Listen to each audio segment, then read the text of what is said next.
आज जो उपदेश में लाना चाहता हूँ वो हमारे व्यक्तिगत जीवन से रिश्ता रखता है, पर्सनली, और ये है आध्यात्मिक विकास या स्पिरिचुअल ग्रोथ।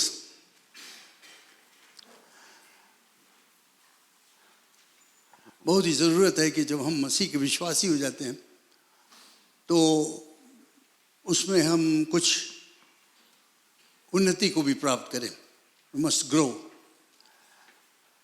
अगर एक बेबी हमारे परिवार में जन्मा है और वो हफ्ता हफ्ता, महीना महीना, साल साल उसी तरह के रहे, कोई परिवर्तन नहीं लाए, तो हम चिंतित हो जाएंगे। इसी तरह से परमेश्वर ने हमें भी चुना है, हमें नया जन्म देता है और वो चाहता है कि हम नया जन्म प्राप्त करके मसीह में उन्नति को प्राप्त करें, विकास को प्राप्त करें।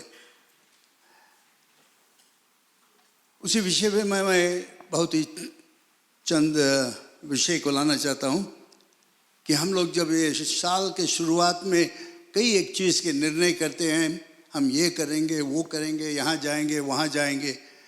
मैं चाहता हूँ उसके साथ साथ आप ये भी निर्णय करो कि इस वर्ष मैं आत्मिक विकास को भी प्राप्त करूँगा, आध्यात्मिक विकास। I will grow spiritually too.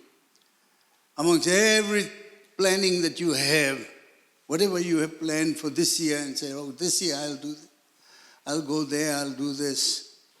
One of the most important things that you can make, a decision that you can make, is that say, I will set my goals for spiritual growth. विश्वास आध्यात्मिक विकास के लिए मैं कुछ लक्ष्य रखूंगा, तभी हम लोग आत्मिक रूप से बढ़ सकेंगे और उन्नति प्राप्त कर सकेंगे और परमेश्वर के राज्य में हम कुछ कर सकेंगे। अगर एक बेबी की तरह हम लोग बने रहेंगे तो कुछ फायदा नहीं होगा। मैं आपको बताना चाहता हूँ कि आत्मिक उन्नति यानी जो मैंने कहा है आध्यात्मिक विकास, स्पिरिचुअल ग्रोथ, एक चुनाव है जो आपको और हमें लेना पड़ेगा। We have to make that decision. We have to make that choice. क्यों मैं कहता हूं कि हमें करना पड़ेगा? दो तीन कारण मैं देता हूं। पहला चीज है कि ये परमेश्वर का आज्ञा है। It's a command of God that we grow spiritually. और ये आत्मिक उन्नति प्राप्त करने के लिए, बढ़ती प्राप्त करने के लिए हमें मेहनत करना पड़ेगा, सोचना पड़ेगा, कुछ करना पड़ेगा, बैठे बैठे नहीं होगा। ये एक मेहनती प्रयास है अगर हमें आत्मिक उन्नति को प्राप्त करना है, और इसमें परमेश्वर हमें सहायता करता है।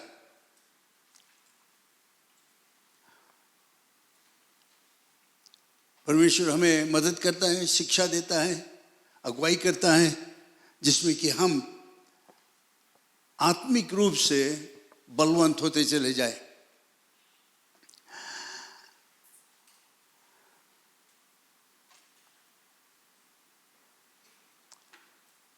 परमेश्वर हमें सभी तरह से मदद करता है कि हम आत्मिक उन्नति को प्राप्त करें।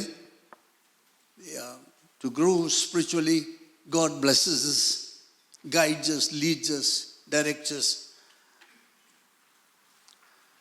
बहुत बार आत्मिक उन्नति जो है, वो स्पिरिचुअल ग्रोथ जो है, उसमें बाधा होता है, क्योंकि हम लोग अपने आप को बहुत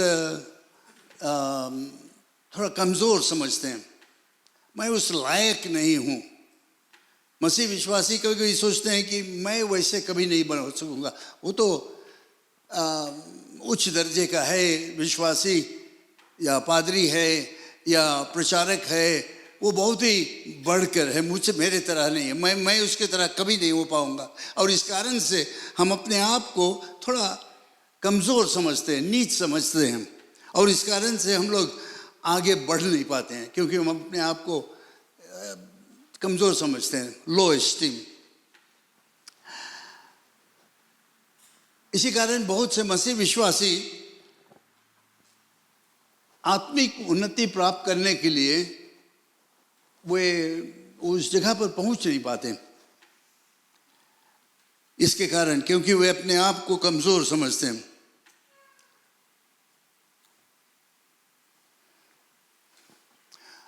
वे लोग सोचते हैं कि मैं कभी भी इस जगह जहाँ पर मैं अभी हूँ वहाँ से आगे बढ़ पाऊँगा। मैं तो एक बहुत ही कमज़ोर मसीह विश्वासी हूँ, मैं नहीं बढ़ पाऊँगा। और ना वे कोशिश करते हैं आगे बढ़ने के लिए। यहाँ पर हम लोग अगर सोचेंगे एक छोटा बच्चा के लिए, जिसे मैंने बताया, अगर वो बेबी नहीं कोशिश करे, दूध नहीं पिए या उसको मदद किया जाए कि वो बढ़े, और वो नहीं करना चाहता है, तो कोई नहीं इसके लिए कुछ कर पाएगा। बहुत समय क्या हो जाता है, हम लोग विश्वास नहीं करते कि परमेश्वर हमें उन्नति दे सकता है, हमें बढ़ा सकता है। We don't believe that God can give me the growth. बहुत बहाना लगा देते हैं कि मैं नहीं कर सकता हूँ, मैं उसके लायक नहीं, मेरे पास बुद्धि नहीं है, मैं ज्ञान नहीं है, इसलिए मैं आगे नहीं बढ़ सकता हूँ।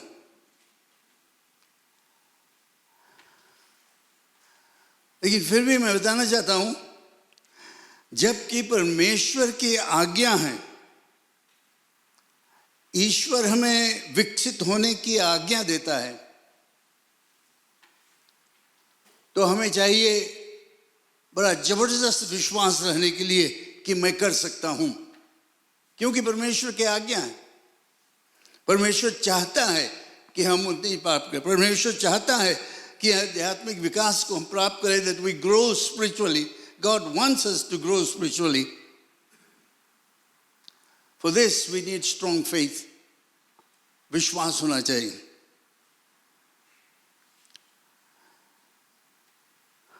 हमें एक निशाना रखना चाहिए, set a goal, कि कहाँ तक हम जाएंगे एक आत्मिक रूप से मसीह में, उसकी कार्रवाई के लिए, उसके प्रशंसा के लिए, उसके प्रचार के लिए, उसके राज्य की उन्नति के लिए मेरा क्या लक्ष्य है, मेरा क्या निशाना है। What is my goal. जब हम एक निशाना रखते हैं तो हम भरसक कोशिश करेंगे उस निशाना तक पहुंचने के लिए। जैसे कि जो दौड़ में भाग लेता है, those who take part in race, they have a target, उसका निशाना रहता है कि उस जगह तक मैं पहुंचूंगा, और वो भरसक कोशिश करता है उस जगह पहुंचने के लिए।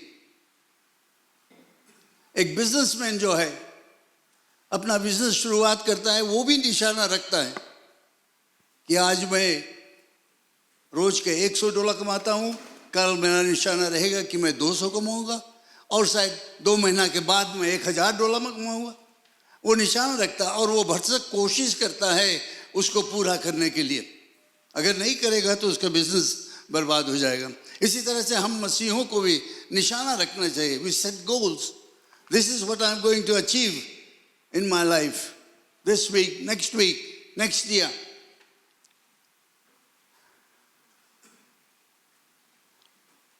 और इस तरह का निशाना होना चाहिए जो हमारे पहुंच से बाहर नहीं है, हमारा पहुंच तक होना चाहिए।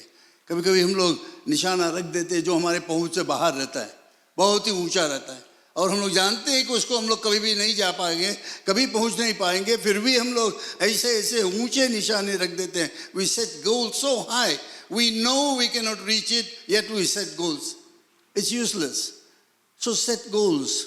निशाना रखो, लक्ष्य रखो, यहाँ तक मैं चलूँगा, फिर उसके बाद मैं और आगे बढ़ूँगा, फिर उसके बाद मैं और आगे बढ़ूँगा। तभी परमेश्वर हमें उन्नति देगा और हम आगे बढ़ेंगे मसीह में। बलवंत होते चले जाएंगे, विकसित होते चले जाएंगे, और हमारे द्वारा और भी लोग प्रभु यीशु के विश्वासी हो जाएंगे, क्योंकि हम आत्मिक उन्नति को प्राप्त करते हैं। अगर हम बाइबल में देखेंगे, लूका रचित सुसमाचार 6वां अध्याय 40वां पद, लूक 6:40, यहां पर हम पढ़ते हैं, चेला अपने गुरु से बड़ा नहीं, परंतु जो कोई सिद्ध होगा वह अपने गुरु के समान होगा। तो यहां पर हम ये सीखते हैं कि हमें अपने गुरु की तरह होना चाहिए। हमारा गुरु क्या है? यीशु मसीह। हमारा लक्ष्य होना चाहिए कि मैं उसकी तरह हो जाऊं। चेला अपने गुरु से बड़ा नहीं है, परंतु जो कोई सिद्ध होगा वो अपने गुरु के समान होगा। A student becomes like his teacher. That should be his goal. यहाँ पर जो मैं कहता हूँ यीशु की तरह हो जाना, इसका मतलब ये नहीं कि मैं उसके तरह देखने में लगूं, यीशु की तरह देखने में लगूं, लेकिन यहाँ पर चाल चलन के विषय में हमारा चाल चलन कैसे रहता है।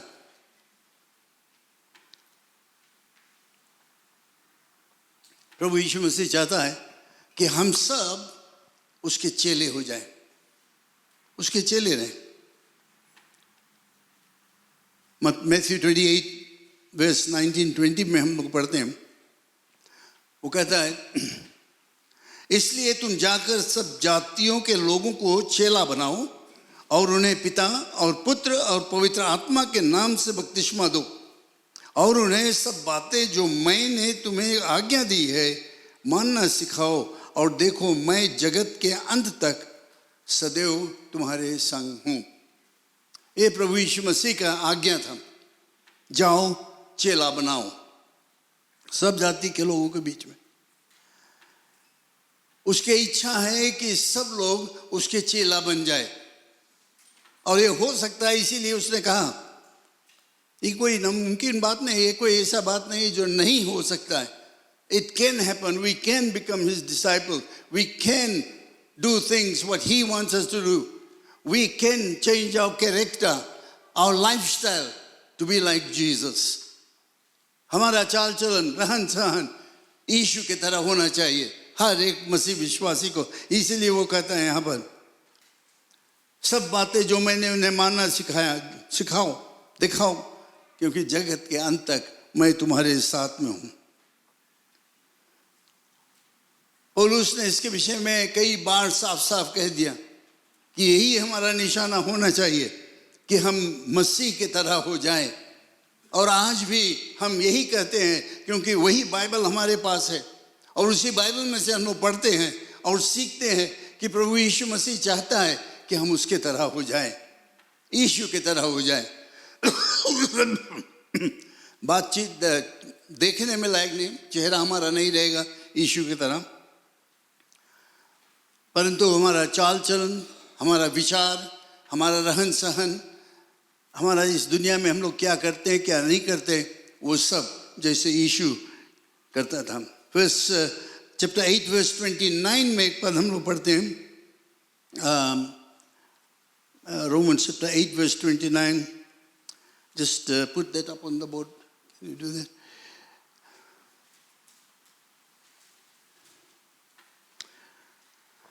Romans 8. क्योंकि जिन्हें उसने पहले से जान लिया है उन्हें पहले से ठहराया भी है कि उसके पुत्र के स्वरूप में हों, ताकि वो बहुत भाइयों में पहलोटा ठहरे। उसके पुत्र के स्वरूप में हो, ये उसकी इच्छा है कि हम उसके तरह हो जाएं, उसके स्वरूप में हो जाएं, और ये बहुत ज़रूरी हमें जानने के लिए। प्रिय लोग, ये मेरा खुद विचार नहीं है, ये बाइबल का विचार है, और मैं आपके सामने रखता हूँ, जिसमें कि आपका एक लक्ष्य हो जाए, एक निशाना हो जाए कि मैं ऐसा होना चाहता हूँ, मैं चाहता हूँ कि मेरा जीवन यीशु के स्वरूप में हो जाए। और जो हमारा जीवन जो है वो बदल जाता है, प्रभु यीशु मसीह के तरह उसके स्वरूप में हो जाता है, हमारा चाल चलन जब बदल जाता है, तब हम आत्मिक उन्नति को प्राप्त करते हैं। और हम देखेंगे प्रभु यीशु मसीह का जीवन कैसे था, और वो चाहता है हमें भी उस तरह का होने चाहिए। 2 कोरिन्थियंस 3 में आप इसके विषय में पढ़ सकते हो, मैं यहाँ पर अभी नहीं पढ़ूंगा, लेकिन यहाँ पर हम लोग पढ़ते हैं कि हम बदलते जाते हैं उसके तरह, उसके स्वरूप में हम नए होते जाते हैं। We are being renewed according to the image of Christ. हर एक मसीह के लक्ष्य ये होना चाहिए कि मेरा जीवन बदले, जिसमें दुनिया के लोग देखें हमें और जाने कि हम मसीह विश्वासी हैं। पतरस ने इसके विषय में कहा, 3 अध्याय 2 Peter chapter 3 verse 18, मैं उनको दिया नहीं है verse, but 2 Peter chapter 3 verse 18, but grow in grace and the knowledge of the Lord and the Savior Jesus Christ, to him be glory both now and forever। Hindi में हम लोग देखते हैं, पर हमारे प्रभु और उद्धारकर्ता यीशु मसीह के अनुग्रह और पहचान में बढ़ते जाओ, उसकी महिमा अब भी हो और युगान युग होती रहे। उसके महिमा युगान युग और तक होती रहे। उसके पहचान में बढ़ते जाओ। देख तो ये शब्द जो यहाँ पर है, ये परमेश्वर का वचन है, और ये आज्ञा हमें मिलता है कि हमारे प्रभु और उद्धारकर्ता यीशु मसीह के अनुग्रह और पहचान में बढ़ते जाओ, उसकी महिमा अब भी हो, युगान युग तक होती रहे। हमारे जीवन के द्वारा ये होता है। ये सिर्फ दिमागी बात नहीं है, ये सिर्फ वो चीज नहीं जो हम पढ़ते हैं इधर से उधर या सीखते हैं कहीं पर। ये हमारा व्यक्तिगत बातचीत होना चाहिए, व्यक्तिगत रूप से हमें जानना चाहिए। हमारा चाल चलन बदलने से व्यक्तिगत रूप से हम नए होते चले जाते हैं, पुरानी बातें सब खत्म हो जाता है।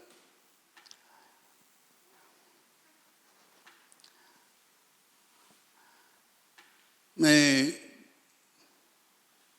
2 Peter chapter 1 verse 8 से पढ़ता हूँ। मैं आशा करता हूँ आप इसको नोट कर ले और घर पर जाकर फिर से पढ़ना।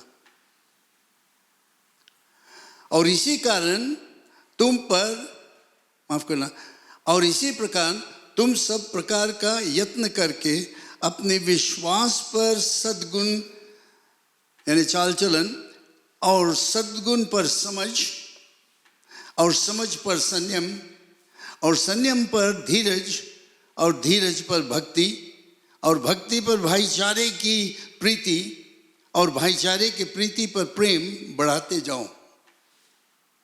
एक एक स्टेप में बताते रहता है, इसमें बढ़ो, उसमें बढ़ो, बढ़ते जाओ, बढ़ते जाओ, बढ़ते जाओ।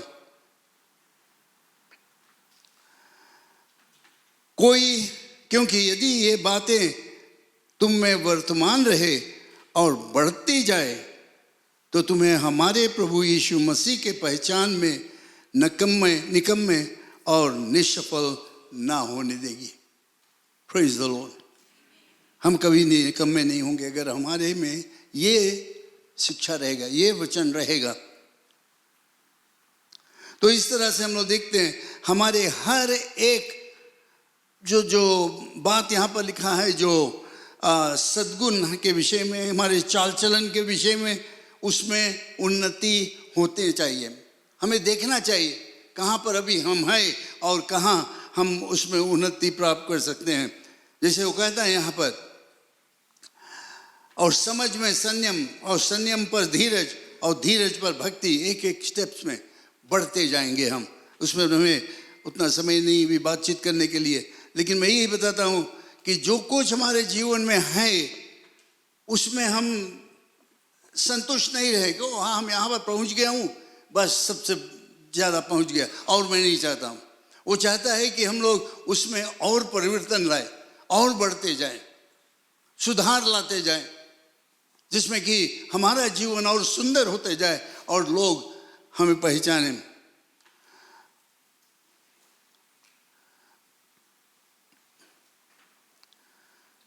ये सब चीज़ों में हमारा ज्ञान प्रभु यीशु मसीह में और बढ़ते जाएगा। ये जो अनुग्रह के बातें हम लोग यहाँ पर पढ़ते हैं इस वर्ष में, 2 पीटर में, इसको हम लोग अगर देखेंगे तो परिपूर्ण रूप से यीशु मसीह के जीवन में सब पूरा होता है। तो इसलिए यीशु मसीह के जीवन को समझना, सीखना, उसके विषय में पढ़ना बहुत ज़रूरत है, क्योंकि ये सब चीज़ जो यहाँ वर्ष 8 में हम लोग पढ़ते हैं, ये सब यीशु मसीह में है और हम लोग देख सकते हैं उसके जीवन में, और उसके तरह हमें होना बहुत ज़रूरत है, जो चीज़ वो चाहता हमें। और ये सब चीज़ करने के लिए अपने आप नहीं हो जाएगा। यीशु मसीह में परिवर्तन प्राप्त करने के लिए, यीशु मसीह में अनंत जीवन प्राप्त करने के लिए, यीशु मसीह में ऐसे ऐसे अनुग्रह प्राप्त करने के लिए और जीवन के उन्नति प्राप्त करने के लिए, विकास प्राप्त करने के लिए अपने आप नहीं होगा, बैठे बैठे नहीं होगा। सिर्फ हफ्ता में एक रोज चर्च आ जाओ चला जाओ नहीं होगा, कभी नहीं होगा। लेकिन इसमें हमें क्या करना पड़ेगा? हमें मेहनत करना पड़ेगा। You have to be put diligent effort in it. मेहनत करना पड़ेगा, समय निकालना पड़ेगा, और सिर्फ 1-2 रोज नहीं। कुछ लोग कहते हैं मैं पढ़ूंगा, एक रोज शुरू कर देते हैं, फिर सब कुछ खत्म हो जाता है। 2 रोज 3 रोज मेहनत करते हैं, लेकिन नहीं होगा वैसे। यीशु मसीह में विकास प्राप्त करने के लिए हमें लगातार इन कामों को करना है, लगातार प्रार्थना करना है, लगातार बाइबल को पढ़ना है, लगातार मेहनत करना है, समय निकालना है, तभी हम लोग आगे बढ़ पाएंगे। मेहनत करना पड़ेगा, और सिर्फ एक बार नहीं, लेकिन लगातार करते रहें। जैसे मैंने बताया, आत्मिक उन्नति या ग्रोथ, जो स्पिरिचुअल ग्रोथ है, अपने आप नहीं होगा। अगर तुम सोचते कि मैं यीशु का विश्वासी हो गया हूँ, खाली चर्च जाऊंगा हफ्ता में एक बार, तो मैं एक बड़ा बलवंत मसीह विश्वासी बन जाएगा, तो गलत विचार है। ये अपने आप नहीं होता है। It does not happen naturally. You have to make an effort. You have to make a diligent effort. It has to be a sustained effort to gain spiritual strength and growth. और अगर हम लोग सावधान नहीं रहेंगे तो हमारा जो जीवन है, जो विकास हमने प्राप्त किया है, उसमें हम लोग पिछड़ जाएंगे, गिर जाएंगे और पुराने जीवन में चले जाएंगे। इसीलिए मैं आज बताता हूँ कि ये नया जीवन में चलना, नया मार्ग में चलना बहुत ही ज़रूरत है। हम लोगों ने पढ़ा है कि सब बातें, पुरानी बातें खत्म हो गया, सब कुछ नया हो गया। Praise the Lord. पुरानी बातें खत्म हो गई हैं, सब कुछ नया हो गया। सब पुराना बात खत्म, हमारा चाल चलन पुराना सब खत्म। जिस तरह से हम लोग करते थे पहले, वो सब खत्म, सब कुछ नया हो गया है। कब नया हुआ? जब तुमने यीशु मसीह पर विश्वास किया, और जब तुमने नया जन्म को प्राप्त किया, तुम एक नया व्यक्ति हो गए हो। और उस नया व्यक्ति को बढ़ना बहुत ज़रूरत है। उस बेबी को बढ़ना, बड़ा होकर चलना फिरना दौड़ना ज़रूरत है। उसी तरह से तो आपके जीवन, मेरे जीवन, बहुत ही ज़रूरत है कि हम लोग आगे बढ़ें, नहीं तो क्या होगा, हम लोग पीछे गिर जाएंगे, फिर से पुराने धंधा में चला जाएंगे। बहुत से लोग अपने आप को जब इसमें उन्नति नहीं प्राप्त करते, मेहनत नहीं करते हैं, आगे नहीं बढ़ते हैं, लगातार परमेश्वर के वचन पर नहीं ध्यान देते, वो क्या होता है, वो पिछड़ जाते हैं, फिर से पुराने जीवन में चले जाते हैं, पुराना चाल चलन, पुराना रहन सहन, बातचीत। सच्चा मसीह जीवन चाहता है कि हम अपने दिमाग को घुमा दें, बदल दें। अंत में मैं पढ़ना चाहता हूँ रोमन्स की किताब, पहला अध्याय 12वां अध्याय, पहला अध्याय पहला पद, 12वां अध्याय पहला पद, माफ करना, रोमन्स चैप्टर 12 वर्स 1। नोट कर लो, इसको जाकर आप पढ़ना, बहुत खास बात है। इसलिए हे भाइयों, वो आपसे और हमसे कहता है। बाइबल में जब ये शब्द भाई को काम में लाया जाता है, वो सिर्फ मर्द को नहीं, लेकिन वो सब विश्वासियों को, यहाँ पर वो कहता है जितने विश्वासी लोग हैं वो भाई हैं। तो इसे वो कहता है, इसलिए हे भाइयों, मैं तुमसे परमेश्वर की दया स्मरण दिलाकर विनती करता हूँ। वो आपसे और हमसे विनती करता है कि अपने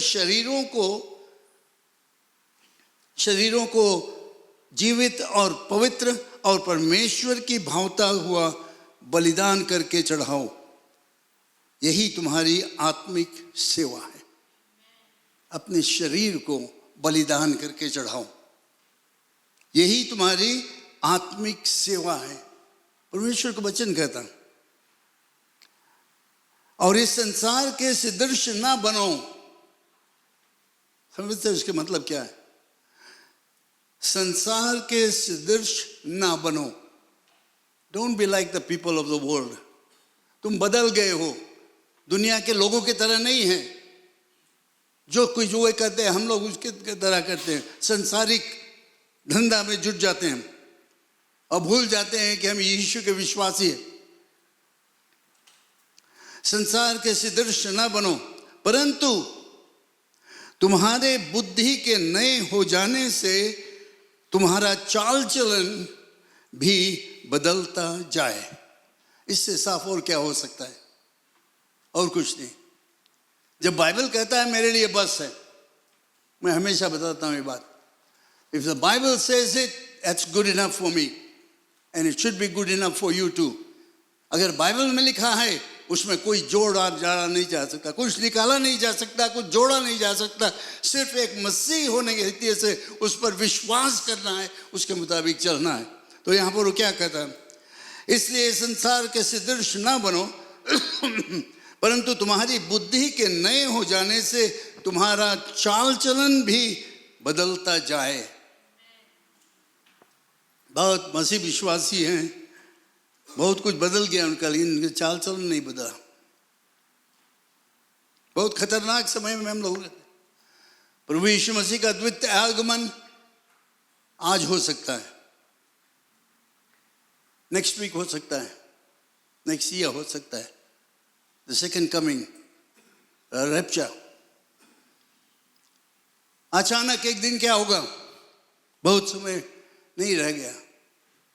शायद आप आओगे यहाँ पर और देखोगे कि कोई मसीह विश्वासी है ही नहीं, चर्च खाली। क्या हुआ? इंग्लिश में हम लोग कहते हैं रैप्चर। यीशु मसीह बादलों पर आएगा और जितने विश्वासी लोग हैं उनको उठाकर लेकर चल जाएगा। कब ये होगा कोई नहीं जानता, ये भविष्यवाणी का कोई समय नहीं है, लेकिन यहाँ परमेश्वर का भविष्यवाणी है। एक दिन यीशु बादलों पर आएगा और विश्वासियों को लेकर चला जाए। क्या हम तैयार हैं? क्या हमारा चाल चलन बदल गया है? क्या हम परमेश्वर को प्रसन्न करने के लिए अपना जीवन निर्वाह करते हैं? परंतु तुम्हारी बुद्धि के नए हो जाने से, तुम्हारे बुद्धि को बदल देना चाहिए, तुम्हारा चाल चलन भी बदलता जाए, जिससे तुम परमेश्वर के भली और भावती और सिद्ध इच्छा अनुभव से मालूम करते रहो। that you might be that is good and acceptable and perfect will of God. प्रिय लोग, आज बहुत ही संक्षिप्त में मैं कोशिश करता हूँ बताने के लिए कि हमारा इस नया साल का जो रेजोल्यूशन है या इरादा है, क्या हम करेंगे। ये होना चाहिए कि मैं अपना जीवन में परिवर्तन लाऊंगा, आत्मिक जीवन में परिवर्तन लाऊंगा। आध्यात्मिक विकास सही शब्द है उसका, स्पिरिचुअल ग्रोथ, ये होना चाहिए, हमारा निशाना होना चाहिए। कल जैसे हम लोग रहते थे वैसे आज नहीं होना चाहिए। हमारा निशाना होना चाहिए कि मेरा जीवन एक सुंदर जीवन रहेगा और हमारे पड़ोस के लोग, हमारे परिवार के लोग देखेंगे और कहेंगे कि हाँ, कुछ फर्क हुआ है, क्योंकि यीशु मसीह उनके जीवन में आया। प्रभु यीशु मसीह हमें नया जीवन देता है। और आज मैं आपको बताना चाहता हूँ, यीशु मसीह तुमसे प्रेम करता है। चाहे आप ऑनलाइन सुनते हो या यहाँ पर हो, कभी नहीं यीशु पर विश्वास किया। प्रभु यीशु मसीह तुमसे प्रेम करता है, इसीलिए तुम यहाँ पर हो, इसीलिए तुम आज ऑनलाइन सुनते हो। वो चाहता है कि तुम्हारा जीवन भी बदल जाए, एक नया जीवन को तुम प्राप्त कर लो। लेकिन वो नया जीवन इसी समय आएगा जब तुम अपने आप को उसके हाथों में अर्पण करोगे। जब तुम कहोगे, हे यीशु मसीह, मैं एक पापी मनुष्य हूँ, मुझे बचा लो, मेरे पाप को क्षमा कर लो। तब वो आएगा और हमारे जीवन में आश्चर्य कर्म करेगा, एक नया व्यक्ति बना देगा। तब हम देखेंगे कि पुरानी बातें खत्म हो जाएगा, सब कुछ नया हो जाएगा, सब कुछ नया हो जाएगा जब हम यीशु पर अपना पूरा भरोसा रखते हैं। रोमन चैप्टर 12 जो वर्स 1 है, बहुत ही खास है। मैं चाहता हूँ आप इसको नोट करके रखो। मैं फिर से उसको पढ़ता हूँ। बहुत ही सुंदर से परमेश्वर अपने वचन में हमें बताता हमें क्या करना है। वो कहता है, हे भाइयों, मैं तुमसे परमेश्वर की दया स्मरण दिलाकर विनती करता हूँ। पौलुस कहता, परमेश्वर की दया को लेकर मैं तुमसे, तुम्हारे लिए विनती करता हूँ, क्योंकि वो सोच करता है कि हम मसीह विश्वासी लोग उस दर्जे पर नहीं है जहाँ पर हमें होना चाहिए। वो कहता है, मैं विनती करता हूँ कि अपने शरीर को जीवित और पवित्र परमेश्वर को भावता हुआ बलिदान करके चढ़ाओ, यही तुम्हारी आत्मिक सेवा है। आत्मिक सेवा, सबसे बढ़कर आत्मिक सेवा यही है। वो कहता कि अपने शरीर को बलिदान कर दो और संसार के सदृश ना बनो। Don't be like the people of the world but be you transform. परंतु तुम्हारी बुद्धि के नए हो जाने से तुम्हारा चाल चलन भी बदलता जाए। जब बुद्धि बदलेगा, बुद्धि कब बदलेगा? जब तुम बाइबल को पढ़ोगे, बाइबल से शिक्षा को प्राप्त करोगे, प्रचार सुनोगे, तब तुम्हारा बुद्धि जो है वो बदलेगा। संसारिक बुद्धि से बदलकर आत्मिक बुद्धि में आएगा। और जब तुम्हारा बुद्धि बढ़ेगा, बुद्धि बढ़ेगा और नया हो जाएगा, तब तुम्हारा क्या चाल चलन भी बदल जाएगा, होगा। लेकिन जब तक यहाँ पर नहीं कुछ परिवर्तन हुआ, हमारा चाल चलन में परिवर्तन नहीं होगा।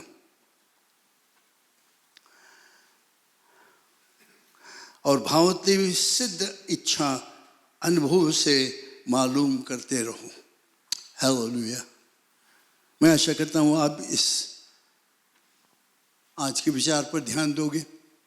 और ये नया साल 2025 में, जानता हूँ एक महीना खत्म हो गया, लेकिन फिर भी समय नए रूप से अपने जीवन को परमेश्वर के हाथों में अर्पण करें। आप मेरे साथ में खड़े हो जाएं।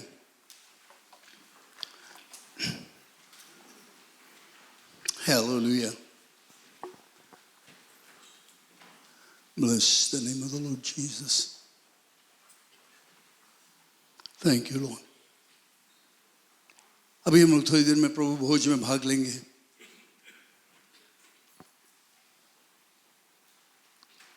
और मेरा यही इच्छा है कि इस प्रभु भोज के द्वारा समय हम अपने जीवन को नया बना देंगे, नई मन्नतें मानेंगे, नई निशाना को रखेंगे अपने जीवन के विषय में कि जैसे मैं कल था वैसे नहीं रहूँगा। हे परमेश्वर, मैं धन्यवाद देता हूँ तुम्हारे बलिदान के लिए, और आज से मैं अपने जीवन को तुम्हारे हाथों में अर्पण करता हूँ। Hallelujah, hallelujah, hallelujah, hallelujah. रब शानदार। Thank you Jesus, thank you Jesus for our people here. अगर यहाँ पर कोई एक व्यक्ति है जो यीशु पर नहीं विश्वास किया अभी तक, मैं उसको मौका देता हूँ कि आज यहाँ से जाने से पहले आप यीशु के विश्वासी हो जाओ। अगर आप ऑनलाइन सुनते हो तो आप हमसे संपर्क कर सकते हो कि यीशु मसीह ही एकमात्र मुक्तिदाता है। मुक्ति किसी और के द्वारा तुम्हें नहीं मिलेगा, सिर्फ यीशु मसीह के द्वारा। और आज समय है, मृत्यु के बाद बहुत देर हो जाएगा। परमेश्वर तुमसे प्रेम करता है। पिता परमेश्वर, यीशु के नाम से मैं सबों के लिए प्रार्थना करता हूं कि हर एक लोग आज यहां पर अपने ध्यान को यीशु की तरफ ले जाए, अपने विचार को यीशु की तरफ ले जाए, और इस प्रभु भोज के समय अपने आप को एक नई रूप से तुम्हारे हाथों में अर्पण करें। जो शायद यीशु तुम्हारे विश्वासी नहीं है, वे आज विश्वासी होकर यहाँ से जाए, और हम तुम्हारे नाम की महिमा और प्रशंसा करेंगे। धन्यवाद परमेश्वर, धन्यवाद यीशु के नाम से, आमीन।